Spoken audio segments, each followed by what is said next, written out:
India will temporarily block Telegram to prevent exam fraud. An investigation by The Atlantic revealed many millions of songs were used for AI music training. And Google Earth's Flight Simulator mode is now available in your browser. It's Tuesday, June 16th, and here's a quick look at some of the news happening in and around tech this morning from Engadget.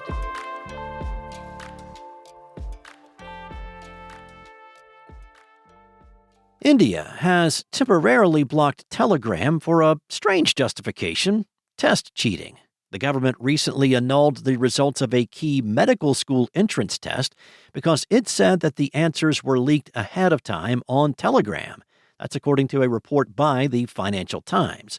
To preserve the integrity of the retest slated for June 21st, the government is completely blocking the messaging app until exams finish on June 22nd. Now, that may sound like a weird reason to block Telegram in its largest market, estimated to be around 84 million people, but there's a little bit more to the story. Apart from the leak, the exam system has been called broken and corrupt by India's primary opposition leader. That issue is what initially led to student outrage and protests against Indian Prime Minister Narendra Modi.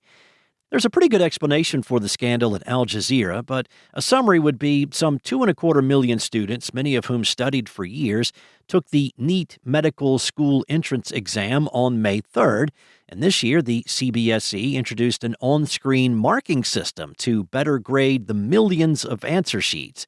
The contract for that system went to a controversial firm, and after the initial test, students found troubling discrepancies in their results. One student who obtained a scan of his answer sheet discovered that, it wasn't even his. Other complaints followed. Then another student exposed security vulnerabilities in the test marking portal and claimed he was able to enter the system and edit his marks. On May 12th, the government's National Testing Agency annulled the results, saying investigators found evidence that large sections of the paper may have been leaked and circulated on Telegram prior to the test. The NTA said that Telegram channels were offering exam paper access in exchange for money, but the Internet Freedom Foundation called the ban a Band-Aid solution and a disproportionate response to exam fraud, adding that the block of Telegram is reactive and ineffective, and it will punish ordinary users instead of addressing the systemic source of exam leaks. The publication The Atlantic has published 4 searchable databases of music that's been used to train AI models. Now, the scope is pretty staggering, with 12 million tracks in one database, 9 million in another, and the 2 final ones each containing about 100,000 songs. The article by Alex Reisner gave further context to just how much copyrighted music was used for AI training, including hit tracks from Taylor Swift and Bad Bunny. He points to some of the legal cases already underway against generative AI music platforms, such as Suno and Udio, which have often made claims of fair use as a defense for wholesale scraping of copyright-protected content to power their platforms. A similar case in book publishing did not make any headway with a judge on claims of copyright infringement, but piracy allegations have proved to be a more compelling argument.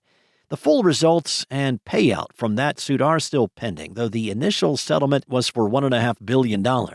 Having sources such as these databases from The Atlantic could help parties in the music industry try for similar lawsuits in the future. Many music streaming services have taken steps to prevent, identify, or label generative AI creations, but those efforts have seen varying degrees of success. They also have not stopped scammers from creating imitations of existing bands and trying to benefit off their work with AI copycats.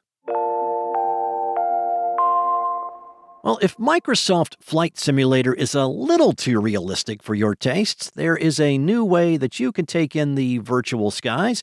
Google Earth has a flight sim mode of its own now, and it can be accessed by anyone globally via their browser. Android police spotted a social media post from the Google property announcing this update.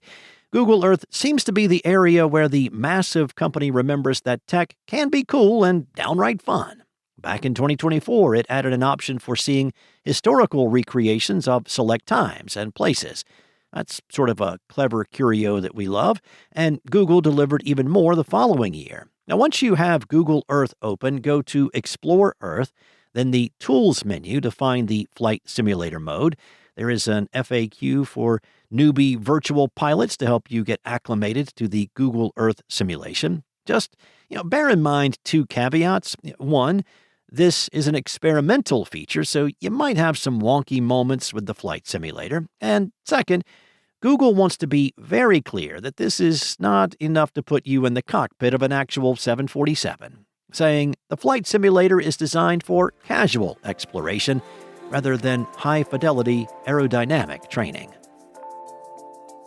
Thanks for listening. There's more tech news at Engadget.com. This episode featured journalism from Steve Dent and Anna Washenko. Enjoy your day. I'll be back tomorrow with more tech news from Engadget.